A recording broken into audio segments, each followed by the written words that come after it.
রব্বুল আলামিন ঘোষণা করলেন, ইয়া আইয়ুহাল্লাযীনা আমানু তুবু ইলাল্লাহি তাওবাতান নাসুহা। রব্বুল আলামিন এই আয়াতের মধ্যে একটা গুণের কথা বললেন। এই গুণটা যদি আমরা অর্জন করতে পারি, পৃথিবীর প্রত্যেকটা মানুষ যদি অর্জন করতে পারে, আমি আর আপনি আমাদের প্রত্যেকটা মানুষকে ভালোবাসবেন যিনি, চিৎকার দিয়ে বলেন তিনি কে? আল্লাহ তাআলা এই আয়াতের মধ্যে একটি গুণের কথা বললেন, সেটা হচ্ছে তওবার গুণ। রব্বুল আলামিন ঘোষণা করলেন, ও আমার বিশ্বাসী বান্দারা শোনো শোনো, দুনিয়াতে থাকা অবস্থায় তোমাদের যদি কোনো গুনাহ হয়ে যায়, তোমরা যদি আমার পথ থেকে বিচ্যুত হয়ে যাও, তাহলে আমার কাছে যদি আবার ফিরে আসো, আমার কাছে যদি তোমরা আবার তওবা করতে পারো, তওবার গুণটা আমার কাছে এত পছন্দনীয় গুণ, আমি স্বয়ং আল্লাহ তোমাকে ভালোবাসবো। এই গুণটা দিয়ে বলি আলহামদুলিল্লাহ। সম্মানিত উপস্থিতি, আজকের এই সংক্ষিপ্ত অধিবেশনে আমরা পবিত্র কালামুল্লাহ মাজিদের সূরা তাহরীম থেকে ৮ নম্বর আয়াত তেলাওয়াত করেছি। এই আয়াতের আলোকে যতটুকু সম্ভব হয় আমরা অর্থ সহ তাফসীর, কোরআন ও হাদিসের আলোকে ব্যাখ্যা করার চেষ্টা করব। আল্লাহ তাআলা আমাদেরকে আমল করার তৌফিক দান করুন। আমিন। এই আয়াতের মধ্যে আল্লাহ তাআলা এমন এক শ্রেণীর মানুষের কথা বলেছেন যাদেরকে আল্লাহ তাআলা স্বয়ং ভালোবাসেন, এবং আল্লাহ তাআলা যে ভালোবাসেন, কেন ভালোবাসবেন ওই শ্রেণীর মানুষকে, তাদের কি গুণ আছে, তাদের কি কর্মকাণ্ড আছে এই পৃথিবীর বুকে, আখিরাতে গিয়ে আল্লাহ তাআলা যে তাদেরকে ভালোবাসেন তাদেরকে কি ধরনের পুরস্কার দিবেন, এই বিষয়ে বিস্তারিত কথা আল্লাহ তাআলা সূরা তাহরীমের ৮ নম্বর আয়াতে বর্ণনা করেছেন। তবে এই পৃথিবীতে আমরা প্রত্যেকটা মানুষ যারা আছি সবাই সবার প্রিয় হতে চায়। আমরা প্রত্যেকটা মানুষ চাই মানুষ যেন আমাকে ভালোবাসে, মানুষ যেন এক নামে আমাকে চিনে, আমাকে নিয়ে যেন দেশে বিদেশে আলোচনা হয়, মিডিয়াতে আলোচনা হয়, ঠিক কিনা ভাইরা? কিন্তু যে আল্লাহ তাআলা পুরো কায়নাতকে সৃষ্টি করেছেন, ওই আল্লাহ যদি স্বয়ং আমাকে ভালোবাসেন, ওই আল্লাহ যদি আসমানের ফেরেশতাদের সাথে আমাকে নিয়ে কথা বলেন, এর থেকে সৌভাগ্যের বিষয় আর হতে পারে না, ঠিক কিনা ভাইরা? এজন্য আল্লাহ সুবহানাহু ওয়া তাআলা তিনি বিস্তারিতভাবে এই আয়াতের মধ্যে কথা বললেন এবং জানিয়ে দিলেন যে আমার বিশ্বাসী বান্দারা, একটা কাজ যদি তোমরা করতে পারো দুনিয়াতে, তাহলে তোমরা আমার প্রিয় হয়ে যাবে। রব্বুল আলামিন ঘোষণা করলেন, ইয়া আইয়ুহাল্লাযীনা আমানু তুবু ইলাল্লাহি তাওবাতান নাসুহা। রব্বুল আলামিন এই আয়াতের মধ্যে একটা গুণের কথা বললেন। এই গুণটা যদি আমরা অর্জন করতে পারি, পৃথিবীর প্রত্যেকটা মানুষ যদি অর্জন করতে পারে, আমি আর আপনি আমাদের প্রত্যেকটা মানুষকে ভালোবাসবেন যিনি, চিৎকার দিয়ে বলেন তিনি কে? আল্লাহ তাআলা এই আয়াতের মধ্যে একটি গুণের কথা বললেন, সেটা হচ্ছে তওবার গুণ। রব্বুল আলামিন ঘোষণা করলেন, ও আমার বিশ্বাসী বান্দারা শোনো শোনো, দুনিয়াতে থাকা অবস্থায় তোমাদের যদি কোনো গুনাহ হয়ে যায়, তোমরা যদি আমার পথ থেকে বিচ্যুত হয়ে যাও, তাহলে আমার কাছে যদি আবার ফিরে আসো, আমার কাছে যদি তোমরা আবার তওবা করতে পারো, তওবার গুণটা আমার কাছে এত পছন্দনীয় গুণ, আমি স্বয়ং আল্লাহ তোমাকে ভালোবাসবো। এই গুণটার নাম হচ্ছে তওবা, তওবার গুণ। এরপরে আল্লাহ তাআলা বিস্তারিত এখানে ব্যাখ্যা করেছেন। এরপর রব্বুল আলামিন বললেন, তওবা বলতে আসলে কি বোঝাও? ইয়া আইয়ুহাল্লাযীনা আমানু তুবু ইলাল্লাহি তাওবাতান নাসুহা।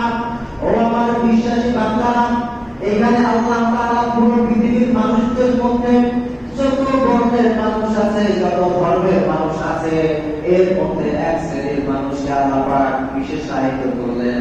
আল্লাহ বললেন, দুনিয়ার যত মানুষ আছে এর মধ্যে যে মানুষগুলো আমাকে বিশ্বাস করে, আমাকে আল্লাহ হিসাবে মেনে নিয়েছে, জান্নাতকে যারা বিশ্বাস করে, শুধুমাত্র আমার সেই প্রিয় বান্দাগুলোকে উদ্দেশ্য করে আমি বলতে চাই, ও আমার ঈমানদার বিশ্বাসী বান্দারা, তওবার গুণটা তোমরা অর্জন করে নাও। তার মানে এই আয়াত থেকে বোঝা যায়, ঈমান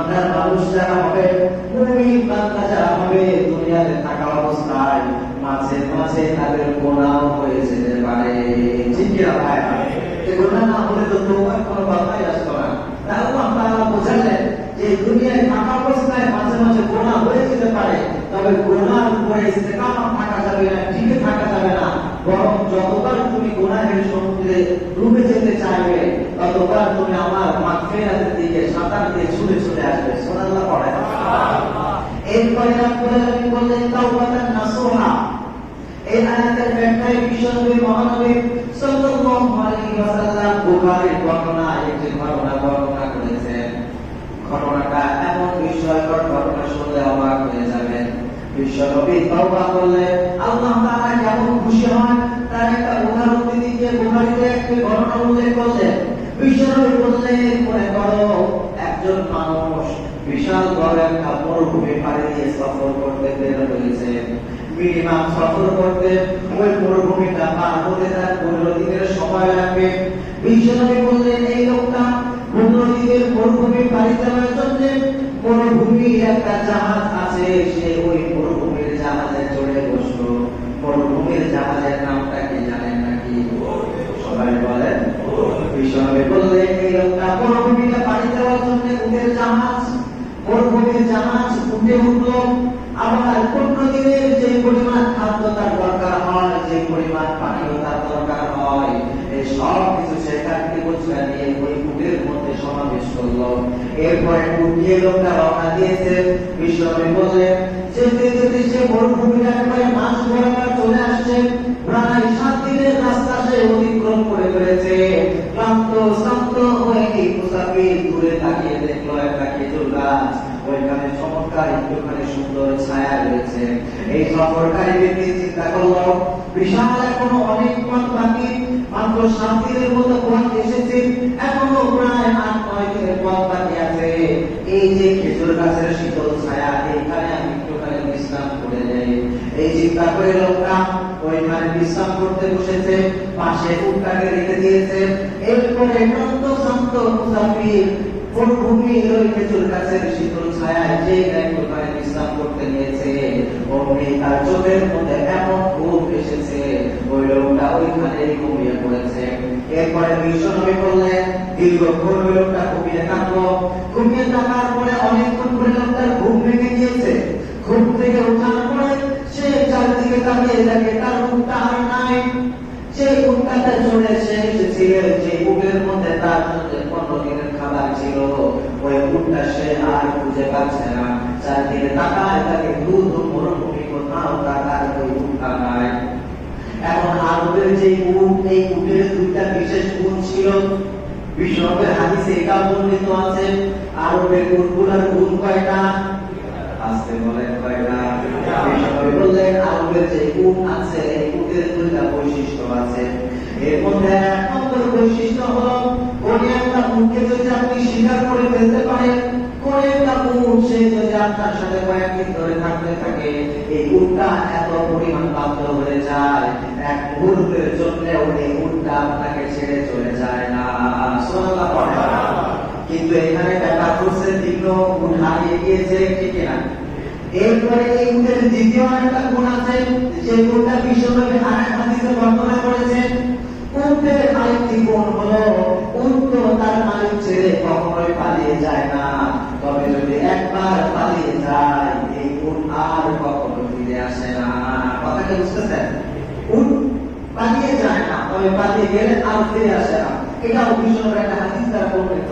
বিশ্বনবী বললেন, আমার উম্মতেরা শোনো শোনো, তোমার কোরআনটাকে ভালোভাবে আঁকড়ে ধরো, কোরআনটাকে সুন্দর করে চমৎকার করে প্রতিদিন তোমরা তেলাওয়াত করতে থেকো। কারণ তুমি যদি কোরআনটাকে তেলাওয়াত না করো, যতটুকু তুমি কোরআন মুখস্থ করেছো, তোমার দিলে যে পরিমাণ কোরআন আছে, তুমি যদি কোরআনটাকে প্রতিদিন না পড়তে থাকো, একটা উট হারিয়ে গেলে যেমন শিয়াল ফিরে আসে না, একটা উট যেমন তার মালিকের কাছ থেকে একবারে চিরদিনের জন্য হারিয়ে যায়, তুমি যদি কোরআনটা না পারো, আল্লাহ তাআলা তোমার এই সিনার ভিতর থেকে কোরআনটাকে এইভাবে নিয়ে যাবে। আলহামদুলিল্লাহ পড়ে। এজন্য আমরা যে সকল ভাইরা যতটুকু কোরআন জানা আছে ওইটা নিয়মিত করতে হবে। বিশেষ করে যে 5 ওয়াক্ত নামাজ আছে সুন্নাত, যেগুলো আমরা সুন্নাত পড়ি, যারা যারা তাহাজ্জুদ পড়ে, এই নামাজের মধ্যে আমাদের হিফজ যে সূরাগুলো আছে এগুলো বারবার পড়ব। কিন্তু আমাদের এখন কিছু অল্প সূরা হয়ে গেছে, নামাজে দাঁড়ালে কুল আল্লাহু আহাদ, নামাজে দাঁড়ালে ইন্না আনজালনাহু কাল কাউসার, ঠিক না ভাইয়া? আর উন্নতি একটা যা মুখস্থ করছিলাম, পড়তে না পড়তে একটা সময় ভুলে যায়। এই জন্য এই অল্প করতে হবে না, যা মুখস্থ করেছেন, যতটুকু করেছেন অতটুকুই আপনি বারবার তেলাওয়াত করতে থাকবেন। তাহলে আমাদের দিলের মধ্যে কোরআনটাকে রেখে দিবেন কে? আল্লাহ। আর বাঁচতে বলেন কে? আল্লাহ। এইখানে বিশ্বনবী উঠে আরেকটি ভুল করলেন, উঠ চলে গেলে আর ফিরে আসে না। এখন এই লোকটা বড় চিন্তায় পড়ে গেল, কারণ এই লোকটা বুঝতে পেরেছে সে এমন একটা রাস্তা দিয়ে যাচ্ছে, এমন একটা বড় ভূমির জায়গা, এই জায়গা থেকে মাসেও 2-1 বার মানুষ যাতায়াত করে না। তার মানে লোকজনের আসার সম্ভাবনা নাই, আবার উঠ হারিয়ে গেছে এটারও আসার সম্ভাবনা নাই।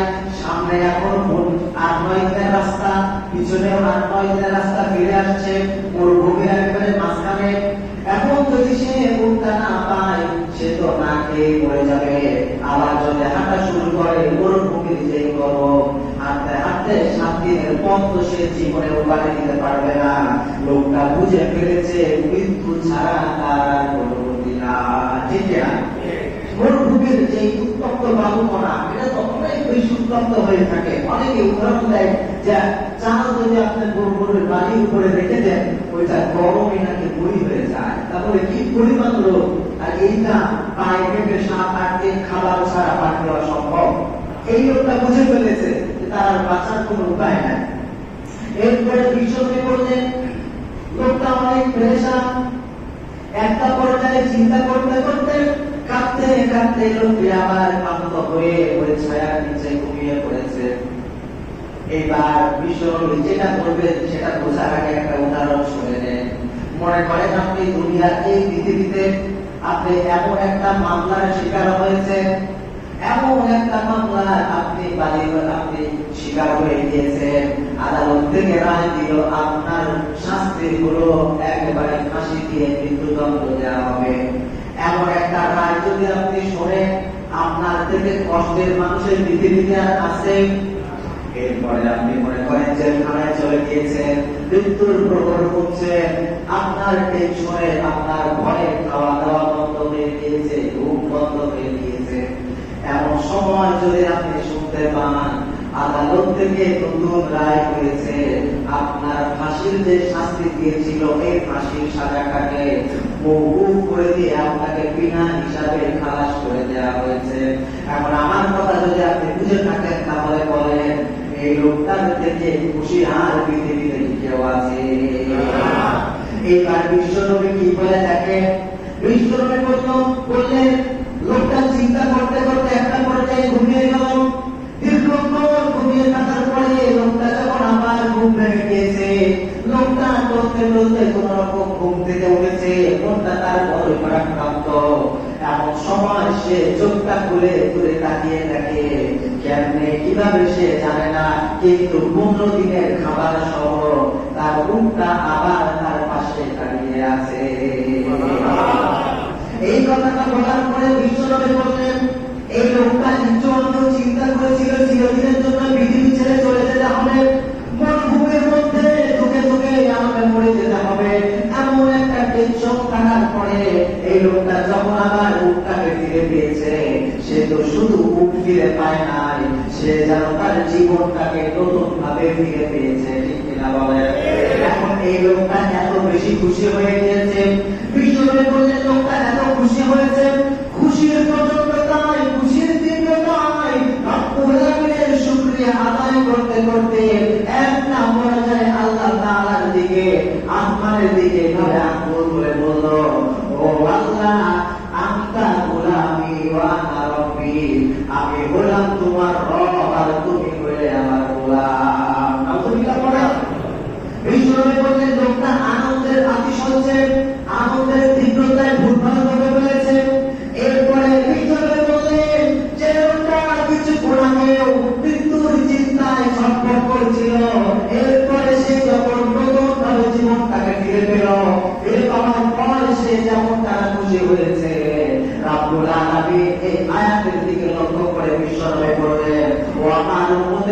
সহ কোন বান্দা যখন গুনাহ করতে করতে আল্লাহ থেকে দূরে সরে যায়, আল্লাহর যে পথ এই পথ থেকে বিচ্যুত হয়ে যায়, এরপরে সে যদি আবার তওবা করে আল্লাহর কাছে ফিরে আসতে চায়, এই হারিয়ে যাওয়া লোকটা জীবন ফিরে পেয়ে যতটা খুশি হয়েছে, আল্লাহ তাআলা এই পাপী বান্দা তওবা করে যদি আল্লাহ তাআলার কাছে ফিরে আসে, আল্লাহ তাআলা ওই লোকটার দিকে বেশি খুশি হয়ে যায়।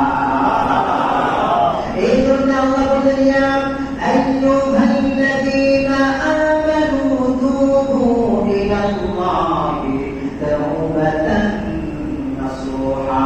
আল্লাহ বলেন, আমার প্রিয় বান্দারা, আমার বিশ্বাসী বান্দারা, দুনিয়াতে চলার পথে তুমি যদি গুনাহ করতে করতে আমার থেকে দূরে সরে যাও, সারাদিন তুমি একবার আমার কথা স্মরণ করো না, স্মরণ না করতে করতে একটা পর্যায়ে তোমার আর আমার মাঝখানে যে একটা বিরাট ফারাক তৈরি হয়ে গেল, তোমার আর আমার মাঝখানে যে একটা বিচ্ছিন্নতা তৈরি হয়ে গেল, এরপরে তুমি যদি তওবা করে আমার কাছে ফিরে আসো, আমি স্বয়ং আল্লাহ ঘোষণা করলাম, তোমার উপরে আমি এত সন্তুষ্ট হয়ে যাই, আমি তখন থেকে তোমাকে ভালোবাসতে শুরু করে দেই।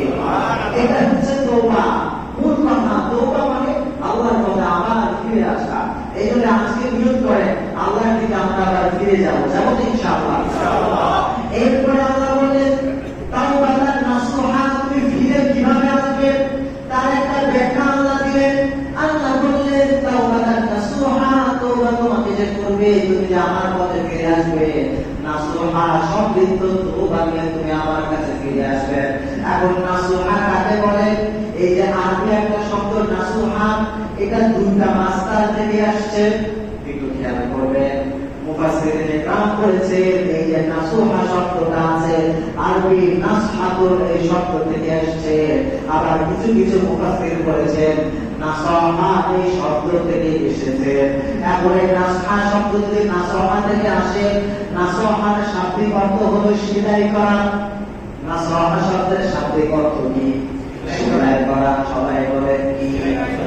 সেলাই করা। এখন আল্লাহ বলেন তওবা এমন ভাবে করবে যে সেলাই করার মতো। এইটার কি ব্যাখ্যা? মুফাসসিরিনে ইকরাম বললেন, একটা মানুষের জামা, নতুন একটা জামা পরে সে মনে করে রাস্তায় বের হয়েছে, কোন একটা কিছুতে লেগে তার জামাটা ছিঁড়ে একটা পাশ দিয়ে দুইটা টুকরা হয়ে গিয়েছে। ছিঁড়ে এক পাশের কাপড় এইদিকে আর এক পাশের কাপড় এইদিকে, কাপড় হয়ে গেছে দুই টুকরা, মাঝখানে একটা পার্থক্য আছে না নাই? এরপরে আপনি চলে গেলেন টেলার্সে, যাওয়ার পরে আপনি বললেন, ভাই আমার জামাটাকে তুমি সেলাই করে জোড়া দিয়ে দাও।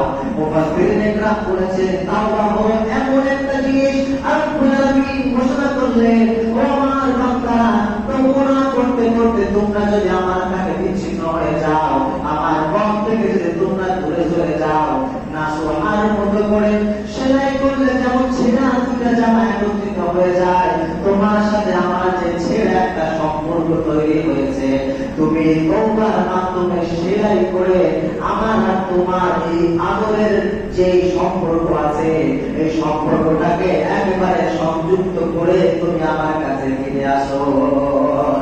রব্বুল আলামিন এখানে কি দরদ দিয়ে কথাগুলো বলেছেন? আমার প্রিয় বান্দা, তোমার সাথে আমার সম্পর্কের যে দোটানা চলছে, এইটাকে সেলাই করে একবারে একত্রিত করে আমার কাছে ফিরে আসো। এটা হলো নাসহা তাফসীর। আর এই শব্দটা যদি নাসহা মাসদার থেকে আসে, নাসহার শাব্দিক অর্থ হলো খাঁটি করা। তার মানে আল্লাহ বললেন, ও আমার বান্দারা, আমার কাছে যে তোমরা ফিরে আসবে যে তওবার মাধ্যমে, এই তওবাটা হতে হবে একদম খাঁটি তওবা, বিশুদ্ধ তওবার মাধ্যমে তোমরা আমার কাছে ফিরে আসবে। সুবহানাল্লাহ পড়েন। এখন নাসহার দুইটা তাফসীরকে বুঝতে পেরেছেন না? খাঁটিটা এখনো বোঝা হয় নাই। খাঁটি তাফসীরটা বোঝার জন্য এটা দুইটা উদাহরণ দেয়। আল্লাহ যে বলেন খাঁটি হয়ে আমার কাছে ফিরে আসবে, এটা দুইটা তাফসীর খুব মনোযোগ দিয়ে খেয়াল করেন। মনে করেন একটা এলাকায় অধিকাংশ মানুষ হলো মুসলমান, সবগুলো মানুষ হলো নামাজ পড়ে, সবগুলো মানুষ রোজা রাখে, দাঁড়িয়ে আছে, মাথায় টুপি নিয়ে চলাফেরা করে। এখন একজন লোক ওই মুসলমান অধ্যুষিত এলাকায় সে ব্যবসার জন্য একটা দোকান দিল, দোকান দিয়েছে, কিন্তু এই দোকানদার নামাজও পড়ে না, রোজাও রাখে না, দাঁড়িয়েও রাখে না, কিছুই করে না। কিন্তু কিছুদিনের মধ্যে সে চিন্তা করবো এই এলাকার অধিকাংশ মানুষই তো মুসলমান, অধিকাংশ মানুষই নামাজ পড়ে, এখন আমি যদি দাড়িটা রেখে দেই, আমি যদি টুপিটা মাথায় দেই, আমি যদি মাঝে মাঝে মসজিদে যাই, মানুষ আমাকে ধার্মিক মনে করে আমার দোকানে তারা বেশি বেশি আসবে। ঠিক কিনা বলে? এই যে আপনি দাড়ি রাখলেন, টুপি মাথায় দিলেন, এইটাকে খাঁটি তওবা। কথা বোঝায় বুঝছেন না? আপনি ব্যবসার জন্য মুখে দাড়ি রেখেছেন, টুপি পরেছেন, এইটার নাম কি খাঁটি তওবা নাকি? এই জন্য আল্লাহ বলেন তাওবাটা নাসুহা লাগবে। কোনো ধান্দায় তুমি টুপি মাথায় দিয়ে দাড়ি রাখলে হবে না। শুধুমাত্র আমার কাছে ফিরে আসার জন্য, আমাকে নতুন ভাবে ভালোবাসার জন্য তুমি যদি তওবা করতে পারো, এটাই হচ্ছে তাওবাটা নাসুহা, এটাই হচ্ছে সত্যিকারের তওবা। এরপর দ্বিতীয় একটা উদাহরণ দেই, ওই যে মঙ্গল গ্রহের উদাহরণ দিয়েছিলাম বহু আগে। মনে করেন আমরা মুসলমানরা সব মঙ্গল গ্রহে চলে গেছি, কথা বুঝতেছেন? মঙ্গল গ্রহে যাওয়ার পরে ওইখানে প্রায় 100% মানুষ মুসলমান। এখন নির্বাচনের সময় আসছে, নেতা যিনি নামাজ কালাম খুব একটা পড়ে না, কিন্তু সে চিন্তা করলো সামনে নির্বাচন, আর মঙ্গল গ্রহের যত মানুষ আছে এরা তো অধিকাংশ ধার্মিক, এরা তো অধিকাংশ নামাজ কালাম পড়ে, আর আমি যে নামাজ পড়ি না, দাড়ি রাখি না, তাও পাটপাড়ের মতো ঘুরে বেড়াই, এরা তো একটা আমাকে ভোট দেবে না। সামনে নির্বাচন আছে, দাড়িটা একটু রেখে দিলাম, টুপিটা একটু মাথায় দিলাম, যতদিন ভোট পার না হয় ততদিন আমি সবার আগে মসজিদে যাব। আমার কথা বুঝে থাকলে বলেন এইটার নাম কি খাঁটি তওবা? এই জন্য আল্লাহ বলে দিলাম আইয়ুহাল্লাযীনা আমানু তুবু ইলাল্লাহ।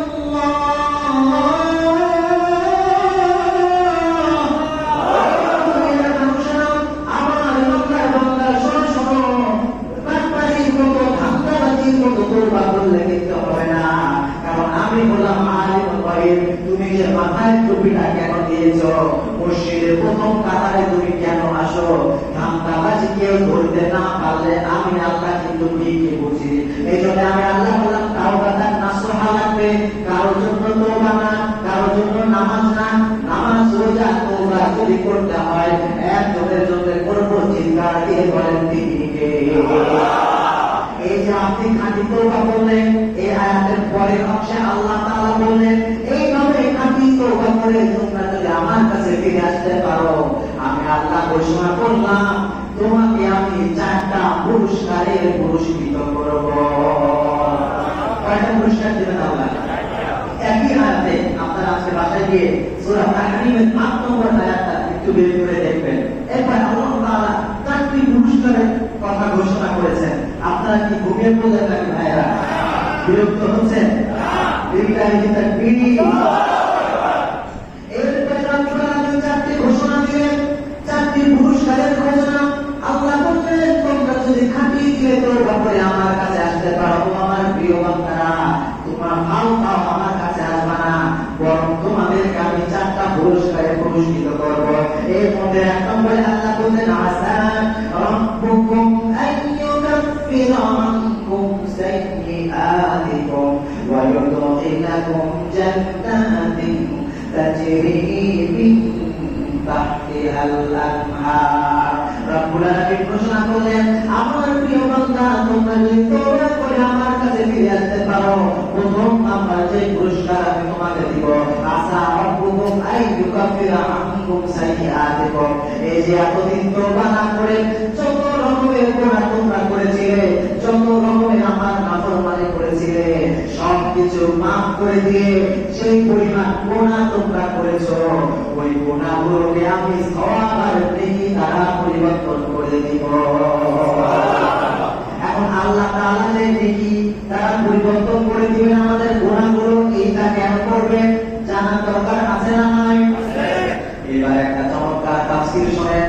আল্লাহ তাআলা যে আমাদের গুনাহগুলোকে সওয়াবে পরিবর্তন করে দিবেন, কেন এটা দিবেন?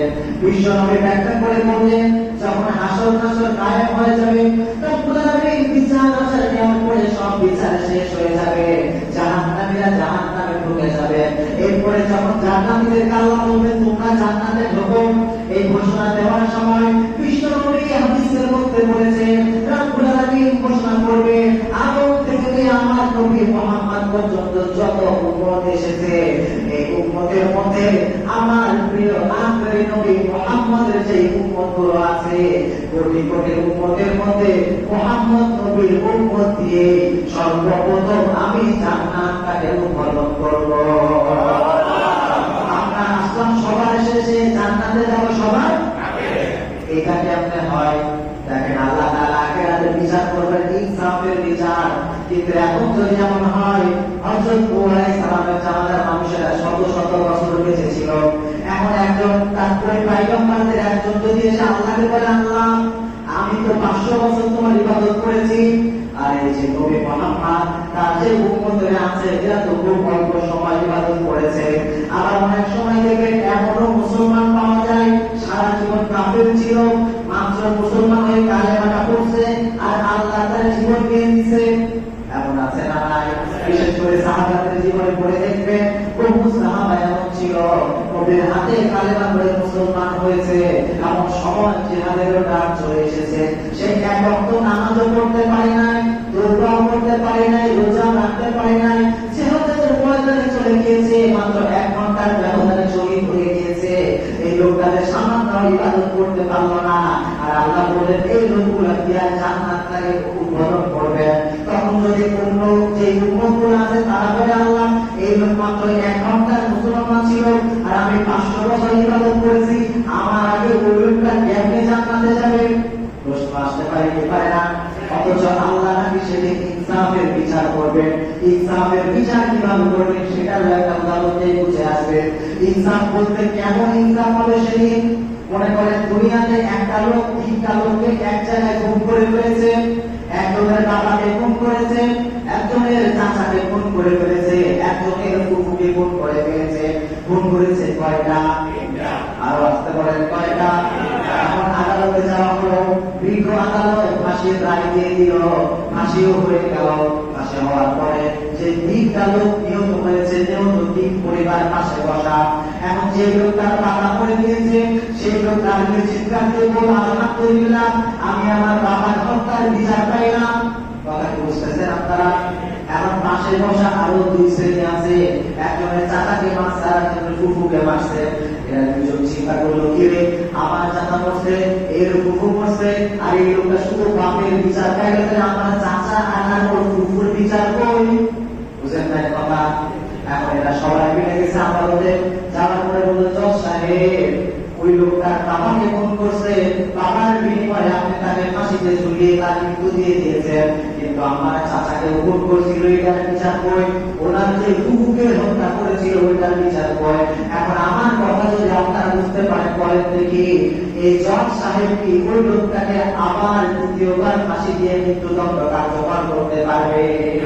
তার মানে দুনিয়ার যে ইনসাফ, এটা কি সত্যিকারের ইনসাফ হয়?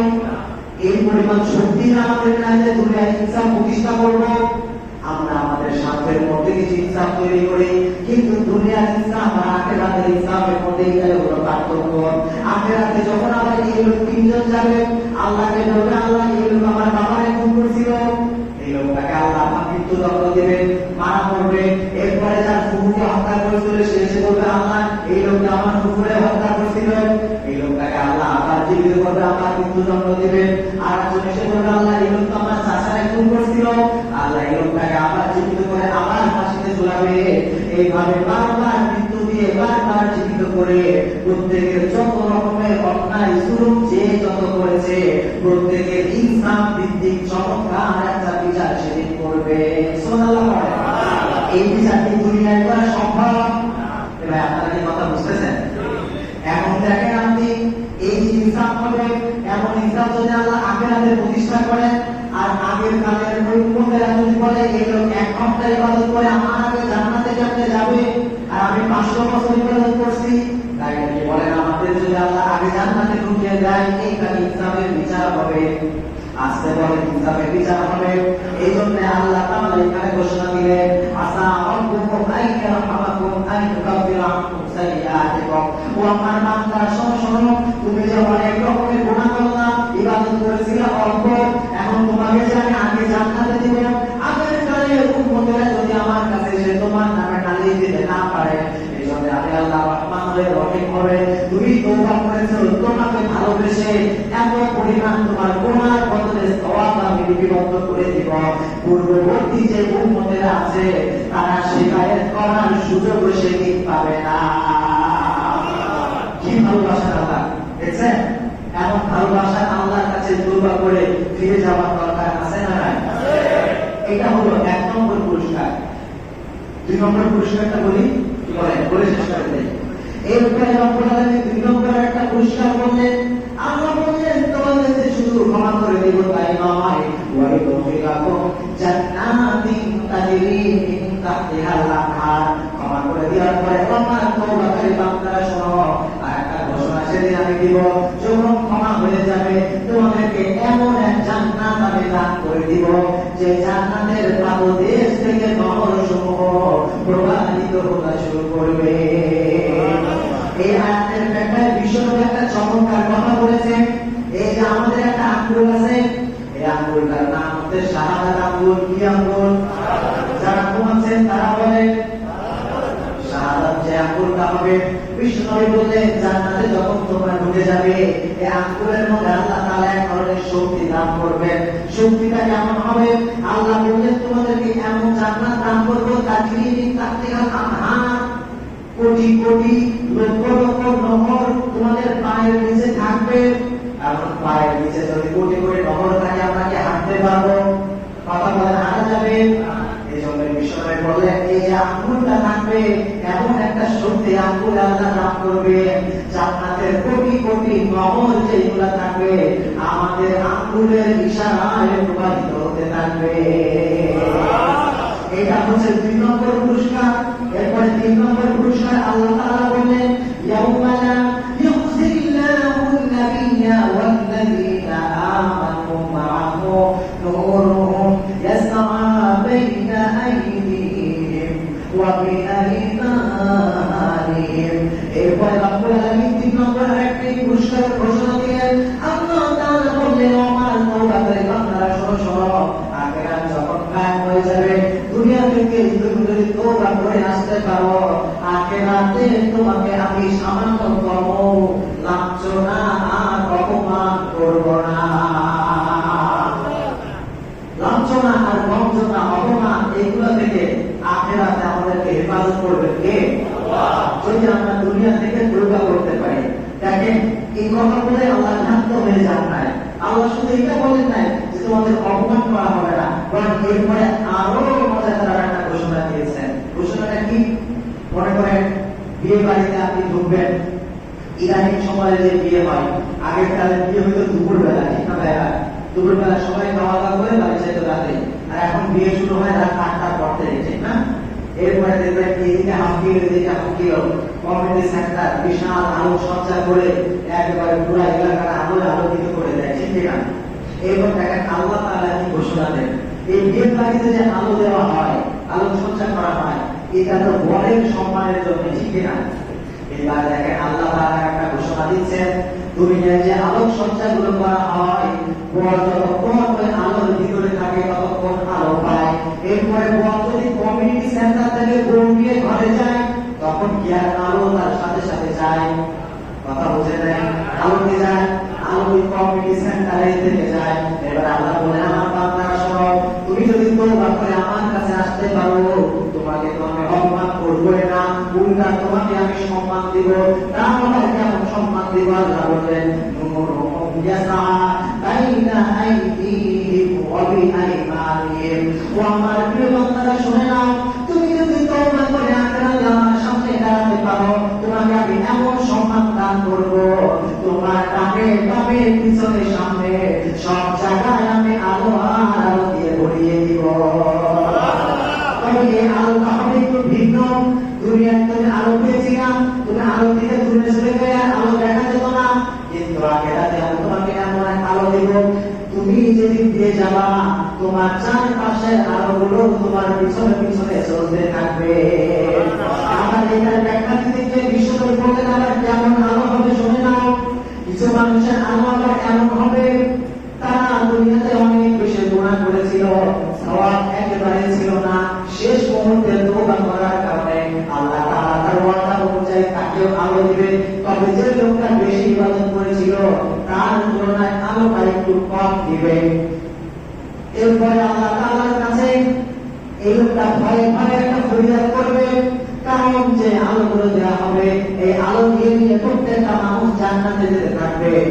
যার আলোটা কম সে ভয় পেয়ে যাবে, ভাববে আল্লাহ আমার আলো এত কম, জান্নাত তো এখন অনেক দূরে, জান্নাতে যাওয়ার আগে যদি আলো নিভে যায় তাহলে আমি কেমনে জান্নাতে যাব?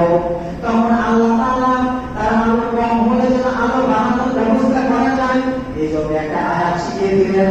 আল্লাহ বললেন আমার বান্দা সেদিন তোমরা আমাকে ফরিয়াদ করে বলবেন রব্বানা আতমিম লানা নূরানা ওয়াগফির লানা যুনুবানা ইন্নাকা আলা কুল্লি শাইইন কাদির। আল্লাহ তাআলা বলবেন আমার বান্দারা তোমাদের যদি কারো ভাগে আলোটা একটু কম পড়ে যায় আমি আল্লাহই তোমাকে শিখিয়ে দিব। সেদিন তুমি আমার কাছে ফরিয়াদ করে বলবে আল্লাহ আতমিম লানা নূরানা আমার আলোটা এই পরিমাণ করে দাও যাতে করে আলোটা একটু বেড়ে যায়। আল্লাহ তাআলা তাদের দোয়া কবুল করে নিলেন। দেওয়ার পরে আল্লাহ ঘোষণা করলেন আমার এই উম্মতকে আমার এই বান্দাকে এই পরিমাণ আমি আলো দিব, সে তার আলোটা পেয়ে তার জান্নাত যত দূরে হোক না কেন ওই আলো দেখে দেখে সে তার জান্নাতটাকে খুঁজে নেবে। এই হচ্ছে মোটামুটি কথা। আরো আরেকটা আছে ওটা আজকে আর বলবো না, সময় একেবারে কম। তাহলে মূল যে কথা যেটা জানাবো আমাদের জীবনে যত ভুল হোক যত গোনাই আমরা করে ফেলি আসেন আজকে আমরা তওবা করবো। তওবা মানে আজকে আমরা নিয়ত করবো যে যা করছি আল্লাহর কাছে আজকে ফিরে যাবো, যাবো ইনশাআল্লাহ। পাক্কা নিয়ত করে ফেলেন এতদিন নামাজ পড়ি নাই, রোজা রাখি নাই, অনেক গোনা করে ফেলেছি, আল্লাহ থেকে আমার সম্পর্ক অনেক দূরে চলে গিয়েছিল।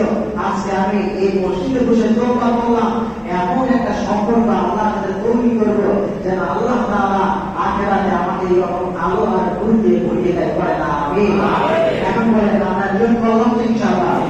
লিল্লাহি তাকবীর। আপনারা কারা কারা নিয়ত করছেন? আল্লাহ তাআলা হাত তুলে কবুল করে সকলে বলে আমিন। যা কিছু বললাম